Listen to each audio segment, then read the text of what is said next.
Eric, la tradition dans Coulisses Réussite, c'est de commencer par une citation que je vais te demander de me commenter. Entendu, je t'écoute. Elle dit « Il n'y a pas de magie dans la réussite, tout est question de travail acharné, de choix et de persévérance. » Michelle Obama. Sacré Rien Michel. que ça. Qu'en penses-tu ? Alors, c'est une femme brillante et un exemple pour beaucoup. Et je ne suis pas tout à fait d'accord avec elle. Je crois qu'il y a un mélange de facteurs. Le travail en est un, il est absolument essentiel. Je dirais souvent ce qui fait la différence entre un artiste et un autre, si on parle juste de l'artistique, c'est les heures de travail de plus. C'est vrai que le temps de travail, mais la qualité aussi évidemment du travail. C'est-à-dire que c'est un travail... souvent, quand j'ai commencé ma carrière d'humoriste, de magicien, de comédien, de metteur en scène, j'étais celui qui restait au plateau 1 ou 2 heures de plus que tous les... J'arrivais avant les autres et je partais après les autres. Donc ça, en ça, elle a tout à fait raison et je l'ai fait toute ma vie. Je l'ai fait dans ma vie d'animateur, dans ma vie de metteur en scène, de producteur, de magicien en effet, d'humoriste, d'auteur. J'ai toujours travaillé un peu plus que les copains. Et je regardais surtout les copains qui travaillaient le plus. Donc je me disais, qui sont ceux qui travaillent le plus, qui sont ceux que j'admire le plus, ceux que je respecte le plus. Et j'essaye au moins de travailler autant qu'eux. Voilà, c'est vrai. Donc en ça, elle a raison. Après... Sauf qu'il y a 4 thèmes qui sont très importants dans la vie. Il y a la chance, le destin, le hasard et le libre arbitre. La chance, tu as des gens qui ont beaucoup de chance, tout le temps. Moi, je fais partie de ces gens à qui il arrive toujours quelque chose. Alors parfois de la chance, parfois des accidents, mais il m'arrive toujours des trucs. Et je pense la chance, c'est ce que dit le loto, tu peux pas gagner sans jouer. Donc il faut jouer continuellement. Il faut tenter sa chance. Donc pour tenter sa chance, il faut évidemment travailler, c'est-à-dire il faut créer. D'abord, tu crées. Si tu crées pas de spectacle, personne ne pourra avoir envie de venir te voir, personne ne pourra avoir envie de t'engager. Donc, créer des spectacles, créer des opportunités, aller voir, aller découvrir, être curieux. La chance et la curiosité, ça va souvent ensemble. En fait, la chance frappe à ceux qui s'en donnent les moyens, à ceux qui ouvrent toutes les portes et toutes les fenêtres possibles. Plus tu saisis, plus tu dis oui à la vie, plus tu fais de choses, plus les choses arrivent. Donc ça, c'est la chance. Et après, ça peut arriver ou pas arriver. Mais en général, c'est une loi statistique. Plus tu rates, plus il y a des chances qu'à un moment, ça réussisse. On va en parler de cette chance plus tard et de la part de la chance dans ta réussite. Ouais. Il y a la chance, mais attends, juste si tu permets, je vais vite fait sur les 3 autres thèmes. Ouais, pardon. Le destin, tu es né quelque part. Il y a un destin ADN, j'ai envie de dire. Moi, je suis né dans une petite bourgeoisie. J'avais une maman psy, un papa camionneur. J'étais une mère psy qui m'a donné accès à la culture, à la littérature, à tout un tas de choses. Donc, c'est déjà... T'as déjà tout un truc tracé, t'es blanc, t'es un homme, t'es né dans la petite bourgeoisie, enfin, il y a déjà tout un tas de choses qui sont écrites. C'est pas la même chose pour Michelle Obama, par exemple, tu vois, c'est un autre délire, elle part pas du même endroit, être une femme noire, c'est quand même pas la même chose.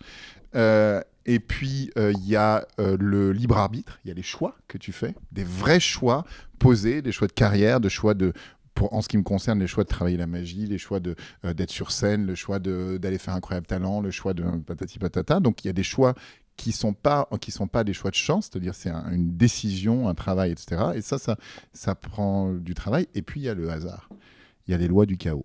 Il y a le fameux battement d'aile du papillon qui crée une tornade de l'autre côté. Et ça, donc il faut qu'il y ait des moments, il y ait des planètes alignées. Donc il y a pour moi ces 4 thèmes jouent. Et sont tout aussi importants les uns que les autres. Voilà. Ça, c'est des thèmes qui t'ont suivi et qui ont basculé finalement d'un côté ou de l'autre pendant toute ta carrière. On va revenir dessus, c'est bien que tu les soulèves parce qu'ils sont dans le premier face-à-face qui arrive dans quelques instants.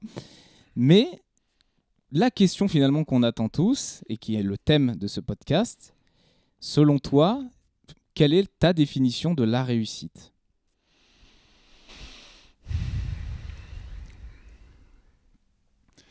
En fait, ma définition est assez complexe. En tout cas, elle est à plusieurs niveaux. C'est-à-dire qu'il y a une réussite sur un plan émotionnel, il y a une réussite sur un plan spirituel, il y a une réussite sur un plan financier, il y a une réussite sur un plan professionnel, créatif, il y a une réussite sur un plan amoureux, il y a une réussite sur un plan familial. Donc, les réussites, c'est extrêmement large en fait, et puis même après on peut même parler d'un plan mystique, on peut parler d'autres choses, et ce qui est une réussite pour l'un ne l'est pas pour l'autre.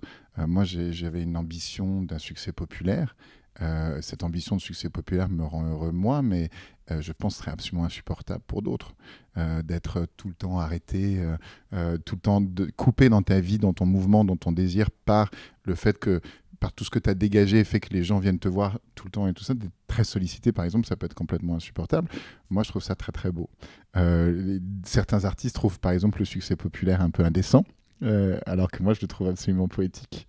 Je trouve que le fait de pouvoir parler à toutes les générations, à toutes les couleurs, à toutes les classes sociales, c'est vraiment quelque chose qui me touche très fort. Il y a des artistes qui sont beaucoup plus élitistes, qui ont besoin de viser un public averti, avec un travail, donc un public qui est toute une culture. Moi j'aime quand je peux parler à un enfant, en même temps un adulte, quelqu'un qui a beaucoup de références culturelles et quelqu'un qui n'en a pas du tout.